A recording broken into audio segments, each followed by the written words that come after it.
नमस्कार, welcome back. स्वागत है आपका हमें आजाद न्यूज चैनल में। फिर से हम लेकर आए हैं ऐसे कुछ सरल उपाय जिन्हें हम करके कोविड-19 से बच सकते हैं। आज फिर से हम एक ऐसे उपाय को लेकर आए हैं कि जिसे हम घर में यूज करने से जो कोविड-19 इस टाइम पर चल रहा है उससे कैसे बचा जा सकता है। और आज हम उसी एक जो उपाय है वो उपाय है हवन का, जिसको लेकर आज हम चर्चा करेंगे वैद्य जी से। आइए बात करते हैं इस उपाय को लेकर कि इसे किस तरीके से इस्तेमाल किया जाए और कैसे इस तरीके को यूज करके हम कोविड-19 से बच सकते हैं। नमस्ते वैद्य जी। नमस्कार मानसी, आपका बहुत बहुत आभार, धन्यवाद और सभी दर्शकों का भी धन्यवाद। आज हम आपको बताने जा रहे हैं फिर से तीसरे एपिसोड में सस्ते, सुलभ और टिकाऊ उपाय जिनसे हम कोरोना वायरस से बच सकते हैं, यानी कोविड-19 की महामारी से बखूबी बच सकते हैं और जिससे हम पूर्ण रूप से निसंक्रमित रह सकते हैं। तो ऐसे सभी उपायों में एक विशेष उपाय आज बताने जा रहे हैं। उससे पहले मैं आपको दो बातें शेयर करना चाहूँगा। दर्शकों से अपील करना चाहता हूँ कि आप लोग कोई भी मैसेज को बिना सोचे समझे फॉरवर्ड कर देते हैं। चिकित्सा संबंधी मैसेज किसी भी रोग का आप फॉरवर्ड न करें, क्योंकि वो आपने जांचा परखा नहीं है और ना ही आप उस विधा के विशेषज्ञ हैं। ये कार्य केवल चिकित्सक के ऊपर छोड़ दीजिए। जो हम बताएंगे उसके आप फॉलो करेंगे, आप हमारी बात को मानेंगे तो आपको स्वास्थ्य लाभ मिलेगा। एक और छोटी सी बात, कोविड-19 से बचने के लिए सोशल डिस्टेंस रखना है। सोशल डिस्टेंस कैसे रखा जाएगा, उसके लिए सबसे मुख्य उपाय है अभिवादन आप स्वीकार करें और दूसरे को अभिवादन करें। तो दोनों स्थिति में आप नमस्कार करें हाथ जोड़ करके, आप हाथ नहीं मिलाइएगा। देखिए, यदि कुछ समुदायों में जो परंपरा है हाथ मिला करके अपनी छाती को टच करने की, इसका मतलब दूसरे का संक्रमण हम ग्रहण कर रहे हैं और हमको इस समय ग्रहण नहीं करना है। तो हमको क्या करना है कि दूर से समान दूरी, 2 गज दूरी, 1 मीटर दूरी रखते हुए नमस्कार करनी है, जिससे हम संक्रमण से उतनी ही दूरी रख पाएंगे जितनी हम दोनों लोगों के बीच में है, वो हमारी नजदीकी नहीं बढ़ेगी। तो पुनः मेरी प्रार्थना कि आप हाथ जोड़कर नमस्ते, और ये कार्यक्रम आप, ये विचार आप हमेशा के लिए, सदैव के लिए पाल लीजिए कि सदैव आपको इतना, तो आपका किसी को भी कोई संक्रमण से ग्रसित होने का डर नहीं रहेगा। आज का जो मुख्य एक उपाय हम बताने जा रहे हैं वो है हवन। भारतीय शास्त्रों की वैदिक पद्धति है, आयुर्वेद की पद्धति है धुएं से उपचार। जो हम हवन करते हैं उसमें जो हवन सामग्री और देसी घी और सूखे मेवे, ये चीजें होती हैं जिनको डाल करके हम उसमें हवन करते हैं। उस हवन सामग्री में क्या होता है, उसमें कुछ जड़ी बूटियां होती हैं। तो उन जड़ी बूटियों का जो मुख्य योग है वो हमारे वातावरण को शुद्ध करने के लिए है, और देसी घी का उपयोग उसमें भी हमारे वातावरण को शुद्ध करने के लिए है। देसी घी का दिया जलाने मात्र से आपको वो प्राणवायु का उत्पादन करता है। आप उसको आप देखेंगे तो आपको वो ऑक्सीजन जनरेट करता है, आपको ऑक्सीजन उसके पास बैठने से अधिक रूप में मिलती है। इसलिए तो उस हवन पद्धति का अगर हम इस रोग से बचाव या उपचार के रूप में अगर हम प्रयोग करेंगे तो उसके लिए एक बड़ा सूक्ष्म रूप हमने इसमें तैयार किया है। और एक फार्मूला हम पूर्ण दवाइयों का बता देते हैं, हमारे यहाँ ये उपलब्ध भी है पैकेट में। आपको क्या करना है, अपने एक कमरे में, कितने भी बड़े हॉल में, या आप पूरे घर में, अपने ऑफिस में, एक केंद्रीय कमरे में, लॉबी में, आप एक तसले में 2 से 4 उपले तक रख लीजिए और उनको आप जला लीजिए। गैस पर जला करके रख दीजिए, वो धुआं देना शुरू कर देंगे। उसके ऊपर आपको 20 ग्राम हवन सामग्री, शुद्ध हवन सामग्री, 5 ग्राम गुग्गुल और 5 ग्राम गंधक, 5 ग्राम काफूर, 2-3 लौंग टुकड़े करके, और एक इलायची इसमें बड़ी भी डाल सकते हैं, थोड़ा चूरन करके तोड़ करके, दाने टूट जाएं, और छोटी भी डाल सकते हैं। इन सब चीजों को आप मिश्रण करके उपलों पर डाल दीजिए। उपले जलते रहेंगे। ऐसे आप परात को उठा करके एक कमरे में या अपने परिसर के मध्य में रख लीजिए। उसके बाहर के जितने भी दरवाजे सब बंद करने के बाद रखिए। एक परात लीजिए, उसमें 2 से 4 उपले ले लीजिए। उसको गैस पर जलाकर या अलग से जला करके देसी घी अगर डाल दें उसमें तो और अच्छा जलेंगे। और परात में रखने के बाद उस पर आप जो योग मैं बता रहा हूँ उसको नोट कर लें ठीक से, और वो सारा योग इस पर मिश्रित करके मोटा चूर्ण करके डाल देंगे।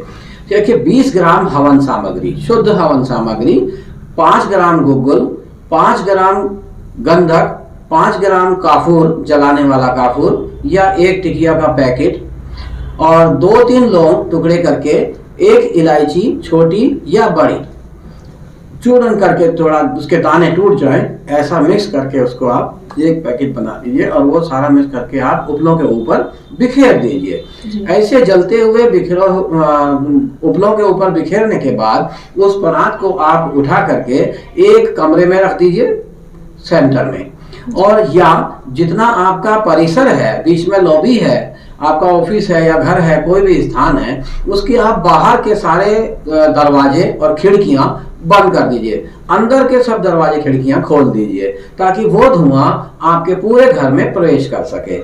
ऐसा करके आपको ये सेंटर में रख करके आपको पूरा घर बंद कर देना है। आपको घर से बाहर जाना है। 2 घंटे के लिए आप घर या उस कमरे से बाहर रहेंगे। 2 घंटे के बाद ये आपका गृह पूरा परिसर एकदम निसंक्रमित हो चुका होगा। कोरोना सहित जितने भी तरह के बैक्टीरिया, वायरस, जीवाणु होंगे वो सारे नष्ट हो जाएंगे। कीट मच्छर तक भी नष्ट हो जाएंगे, और जो इससे कुछ बड़े कीट होते हैं जैसे काकरोच, केचुआ, कोई और कीड़ा और छिपकली, ये भी सब वहां से भाग जाएंगे। तो ऐसे आपका बिल्कुल शुद्ध वातावरण लेकर के घर होगा।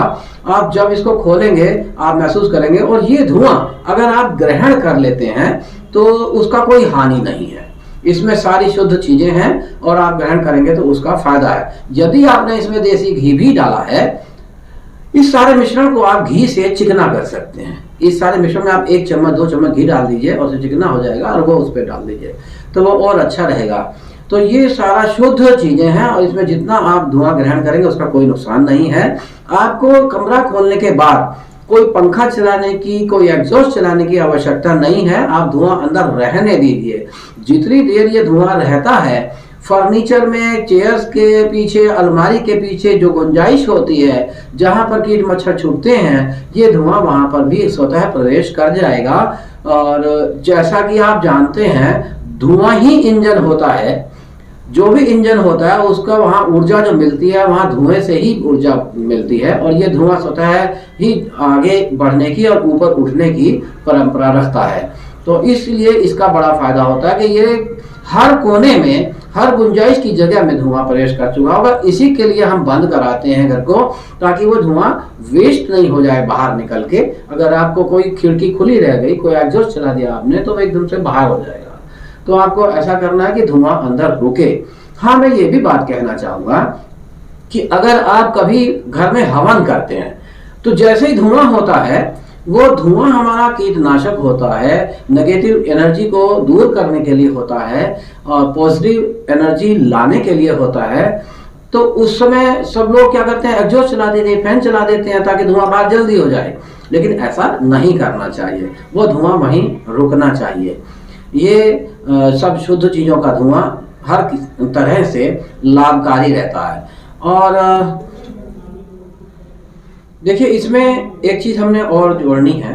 हमने तो ये संक्षिप्त रूप करके बताया था हवन का। यदि आप वास्तविकता में हवन करते हैं और इस धुएं को अंदर रखने के बाद रात को आप बाहर जाते हैं, तो भी इस समय में अगर आप किसी मंत्र का जाप करेंगे तो वो और ज्यादा लाभकारी हो जाता है। जैसे कि शरीर के हर तरह के कष्ट निवारण करने के लिए, यानी बीमारियों को, रोगों को दूर करने के लिए भारतीय संस्कृति में मुख्यतः भगवान शिव का मंत्र यानी मृत्युंजय मंत्र या महामृत्युंजय मंत्र ये किया जाता है। तो आप दूसरे पहले इसी का उच्चारण करते हैं, तो ये मृत्युंजय मंत्र का आप जाप करते हुए करेंगे तो ये और ज्यादा लाभकारी होगा। मृत्युंजय मंत्र क्या है?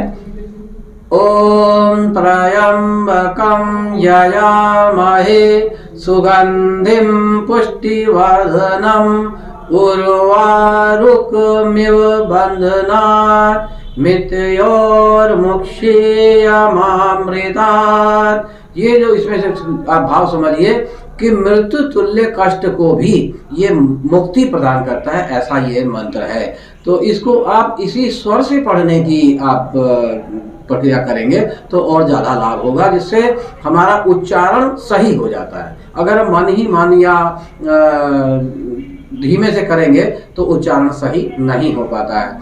इसके अतिरिक्त एक है गायत्री मंत्र, ये शुद्धिकरण मंत्र है। इससे हमारा वातावरण शुद्ध होता है। तो अगर हम गायत्री मंत्र का भी इसमें उच्चारण करेंगे तो वो और ज़्यादा लाभकारी होगा।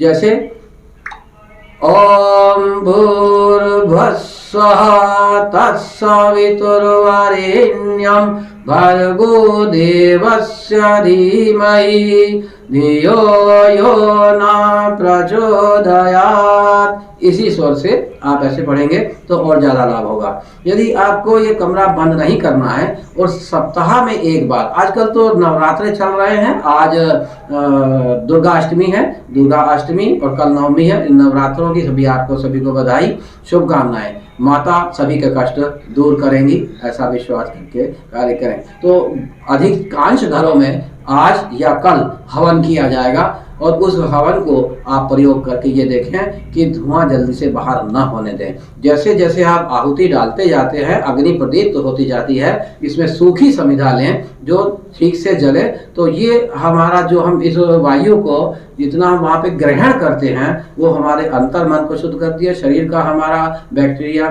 समाप्त करती है, संक्रमण हमारा अंदर जो जा रहा है उसको दूर करती है। तो ऐसा विश्वास रखें कि इस हवन के बाद ये सारे वायरस दूर हो जाएंगे और सभी लोग स्वस्थ होंगे।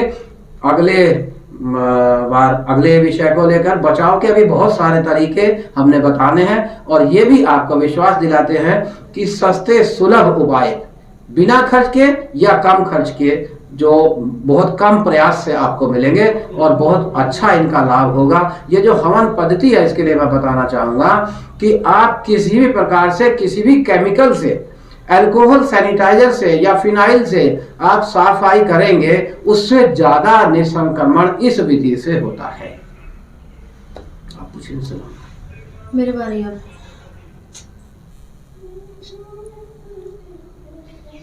धन्यवाद वैद्य जी। तो ये थे हमारे साथ वैद्य जी जिन्होंने हमें बताया आज हवन का तरीका, किस तरीके से हम अपने घर में हवन का प्रयोजन करके और उसका जो धुआं है वो कितना हमारे लिए यूजफुल होता है, इस तरीके से कैसे हम कोरोना के संक्रमण से खुद को बचा सकते हैं। ऐसे और सरल उपाय जानने के लिए बने रहिए हमारे साथ। मिलते हैं आपसे अगले एपिसोड में। धन्यवाद। हमारे YouTube चैनल में आप सभी का स्वागत है। देखते रहिए वैद्य टेक वल्लभ का मोटिवेशनल वीडियो चैनल। हम सदैव स्वास्थ्य, संस्कृति और स्वराष्ट्र के हित की चर्चा अपने इस चैनल में करते हैं और आजकल जो ज्वलंत विषय है कोरोना वायरस का, कोविड-19 की महामारी का, इसकी चिकित्सा की बात करनी है, इससे बचने के लिए उपायों की बात करनी है, आयुर्वेदिक उपायों की बात करनी है। उसका तीसरा एपिसोड आज संपन्न हुआ। इसके बाद आपसे जल्दी मिलेंगे ब्रेक के बाद अगले वीडियो में। देखते रहिए और हाँ, अगर आपने अभी तक सब्सक्राइब नहीं किया है तो प्लीज़ कृपया सब्सक्राइब अवश्य कर दीजिए ताकि आपको अगले नोटिफिकेशंस मिलते रहें और आप दूसरों को शेयर करिए, लाइक करिए और घंटी का बटन अवश्य दबाइए। हमारा नंबर 9897000364 9897000364। किसी भी समस्या के लिए, किसी भी सुझाव के लिए आपका स्वागत है। आप फोन कर सकते हैं। धन्यवाद। नमस्कार।